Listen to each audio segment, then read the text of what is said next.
Hello, folks. Welcome to Jeremy Hadler's YouTube channel. I'm your host, Jeremy Hadler. In today's episode, we're going to be going through my Packers 2026 mock draft, full from all the picks that they have. I'm going to be doing no trades whatsoever because I can't control what's going to happen.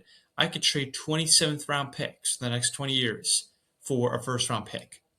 Wouldn't be the value, wouldn't do it, just wouldn't at all, folks. So we're going to go through it, breaking down each pick of what I have so far in my mock draft. Before I do that, make sure you guys leave a like on this video, subscribe to the channel if you haven't done so already. Would appreciate very much as you guys support the channel for many years now. And stay tuned for Draft Night 1 and Draft Night 2. Draft Night 1, I'll be live streaming the whole first round by myself and have a couple guests on my YouTube channel here. So stay tuned for that. It's going to go live at draft time. Draft Night 2, I'm going to be going with my podcast, Pack Reacts. And Packer fans, you want to watch, it's all Packer fans, just to spoil it to you folks. So it's be all Packer fans all week long. So that's how we're doing it there for this upcoming events here, folks. But let's wrap into it here. Round 2, number 52 overall pick. That's Sean Gary's number and Clay Matthews' number. More Clay Matthews, in my opinion. But with that pick, the Green Bay Packers select Malaki Lawrence, edge rusher from UCF. Now, what stands out to me about him real quick is he fits the scheme wise. He's very explosive his first step. He has that bend flexibility where again it can match him in a chest piece to put him on the left side, the right side. He can rush up from those stand-up alignments of how the O-lines are usually ready. He can go right at that. And he fits the attack approach. He really goes at it and aggressive with his pass rush, very much so. But he still needs development. And you can learn under Micah Parsons, Barron Sorrell, Colin Oliver, Lucas Van Ness. Because the Packers, in my opinion, they do need edge rushers because you got Lucas Van Ness going to a contract year. Somebody goes down and you're without Micah the first 4 games. You need somebody to kind of handle that a little bit. So with that being said, they got to maximize his athletic traits, which is something Goody always looks for in his players, and he represents that very well. And he also reminds me of how Hassan Reddick was used in Jonathan Gannon's defense with the Philadelphia Eagles.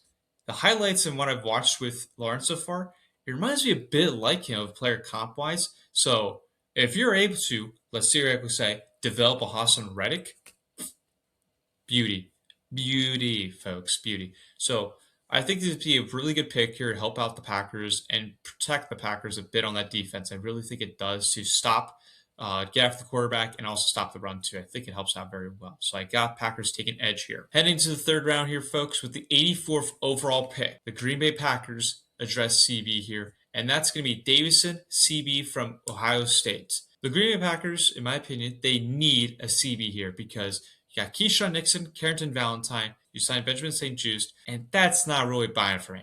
You got to have somebody out there, especially in the outside corner, because bringing Benjamin in, you got Javon Bullard, Carrington Valentine, solid CB2, CB3 wise of what their areas is. And Bullard's moved from safety to slot CB back and forth. So those are all slot guys. What Davison brings in, he's more of the outside guy, more of an outside CB. And that's something the Packers really need to address is to fix that CB room a lot. And he's a physical press corner, really emphasizes on Gannon's way about disruption, of how to get after receivers, disrupt the play, every bit of that. Very strong in the man coverage, as I mentioned before. And again, we always know he mixes in different schemes and how to play it forth.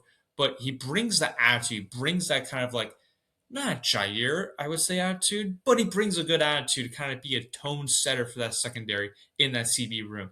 So having him be molded by Jonathan Gannon, I think it go pretty well because Gannon always looks for the length, where you see the arms, the height, the physicality with looking at the muscles here, kids, and how aggressive.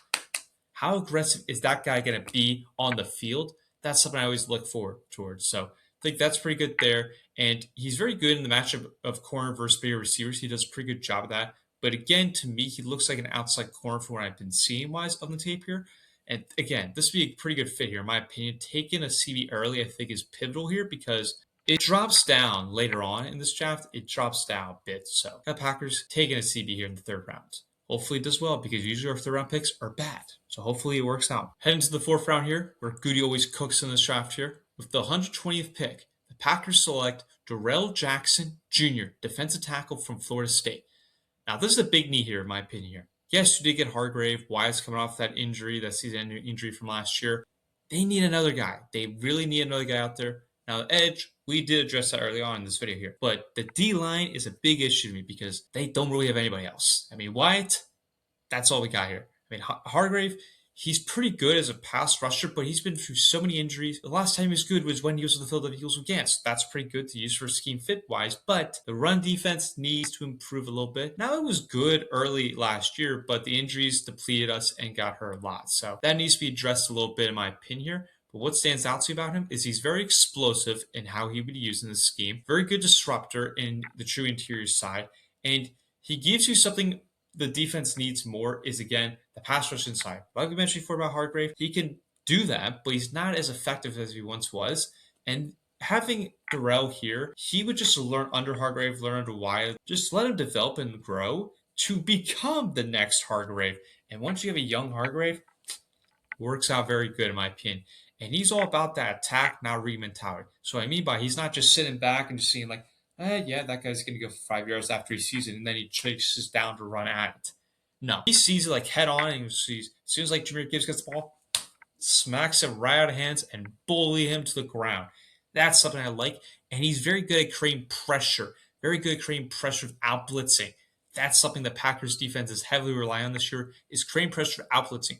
Yes, we saw Jeff Hafley, but I think this really helps out the Packers a bit more. So in my opinion, I think this is a huge need for the Packers, and defensive tackle is a strong need here for the Packers in this draft, but also a great draft class of the DT position-wise. So getting a guy here in the round 4 would not be bad. I expect them to probably take it earlier in this draft, but this is the backup option, I would say, probably for me. But a guy I'm taking here for the Packers here. And then get into the 5th round here, pick 153. Thank you, Philadelphia Eagles, for that trade of getting the Falcons pick here. With that pick, Packers select Aaron Anderson, wide receiver from LSU. Now, right away, we ever traded Wicks, so you're going to be asking, why the heck do we need a receiver? Well, guys are going to be up for contracts in a bit soon. Jaden Reed's going to be up soon. Plus, it never hurts to develop guys. It never hurts. Yes, your big 3 are going to be Jaden Reed, Matthew Golden. You're going to have Savion Williams as your 4th, and then you have Christian Watson. One of those guys gets hurt, we're a bit screwed here. And having a young guy, I think you can always develop in, just doing that. It can remind me a bit of Savion Williams of how he'd be utilized, because he's perfect for jet sweeps, motion screens. That's something Savion was used a lot, and he gets open very fast. He's very quick and has good separation. Kind of like we mentioned before about with Wicks, of how he's developed his game in overtime. So that's an important piece to me here.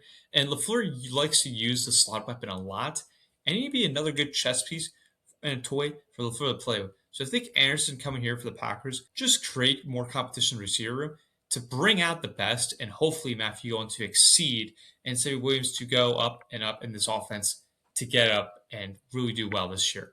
I think that's going to be the important thing to see how these receivers play out, especially Matthew Golden's to be the big question coming into the season for the Packers. So I got him taking a wide receiver here, folks. And continuing the 5th round here, folks, with pick 160, I got the Packers selecting DJ Campbell, offensive guard from Texas. Now, Goody does very well whenever it comes to drafting O-linemen very late in the draft. He did Rasheed Walker. He's had many great picks later on to develop guys. And I think this is really good here, in my opinion, because the Packers, they do need guard, in my opinion, because if Andy Belton does not pan out, that some people are saying here, it could look pretty bad, and you have a wide open spot at right guard. Same thing if you go over Aaron Banks, who was not drafted but signed. He did not have a great season last year. He was up and down all year. He did battle for injury, but was not what we wanted out of him last year. So one that gets hurt, you have somebody obviously plug in, is having Campbell right here. But it does bring out the best of the competition, as I mentioned before about the wide receivers, because with Campbell here, he's very elite for mobility, so he can very move well with his size. He can pull, climb, block in space, and he brings the power of the point attack. So he brings all the power to Dragon Ball Z to let it go at. And he fits very well in both his zone and gap, which we all know LaFleur mixes a lot in both of them. But he gives you an immediate starter if somebody gets hurt, or for a regular NFL team, he'd be an immediate starter. And very high ceiling. He's very good high potential, and that's what I love about when drafting players is high potential. They have pretty good high potential. Throw them in there and see what happens. I really would take a risk on that than playing a huge safe pick on the 7th round. Gotta take the risk. Gotta take it. So got the Packers taking Campbell here in the 5th round from Texas here, offensive guard. And then heading to the 6th round here, I think the Packers need to address it, in my opinion here. This is for more depth-wise and more special teams. And that is pick 201 here. And the Packers select Kalen Black, running back from Indiana. We have RB2. We lost Emmanuel Wilson to the Seattle Seahawks. You got Chris Brooks still. You still have Marshawn Lloyd. However, Marshawn Lloyd has been hurt every single time. He cannot stay healthy on the field. When he is healthy, he's good. But I really like Black a bit because I think he can do pretty well with like what LaFleur looks for in RB2, RB3 types to be that grinder, get that short yardage, kind of like what Emmanuel Wilson was. Kind of be a replacement here is what I see. And he's very good at the contact balance of like as soon as he gets hit, he's able to stay up. And what I really like about with Black is he's really replacing Emmanuel Wilson. He's known for his goal line, third short value there. Very good in the inside run on a 4-from-1. As soon as he gets hit, he's had very good balance to stay on his feet to go at it. He's 210, very good again, that short presence here. And LaFleur looks for that in RB2, RB3 types. So again, you're replacing Emmanuel Wilson here, and you can let him develop. He's had great lanes quickly in the inside and outside zones. He needs to work on the outside a little bit, but the inside, that's where his game hill is down. And he's very decisive, very good patience of seeing where to react, where the linebackers and safeties are pulling in. He's very good to see how can I move out? How can I adjust in the play? So I think this is more of a running back depth position, in my opinion. But I do think you could put him in special teams to be a good blocker, maybe punt return. But we already got that with Sky Moore, so maybe interesting if you put him as a backup there. But I like this pick a lot. I think it's a pretty good value here in the 6th round for the Packers to get RB2, RB3 potential here. And if Marshawn Lloyd does not pan out, boom, you got him right here. So I like this a bit here for the Packers to take. And then heading to the 7th round here, the Packers got 236 here with the pick. And with that pick, they select another offensive guard, and that is Beau Stevens, offensive guard from Iowa. Maybe it's Brian Bulaga time here, folks. Now, what jumps out to me about him is he's very smart, and he has the techniques right. He's rarely out of the position. He's very good enough mobility to move for the zone when you're going out to the pass zone and move out for the run game. And he just really represents a Packer alignment to me. He really represents that, and the coaches can trust him early on, and he has a lot of development to go through.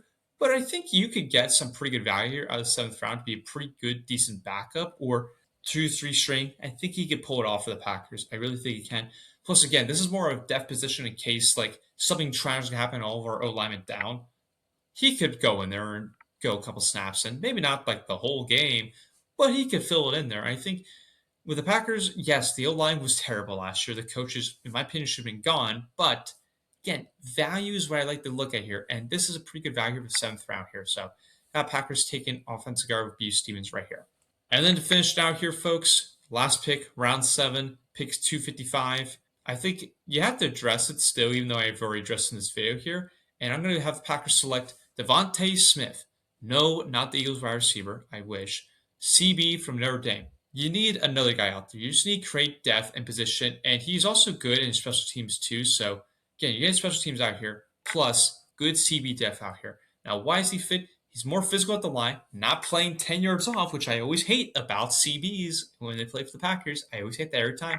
He's very comfortable in man to plus match coverage of where he's good.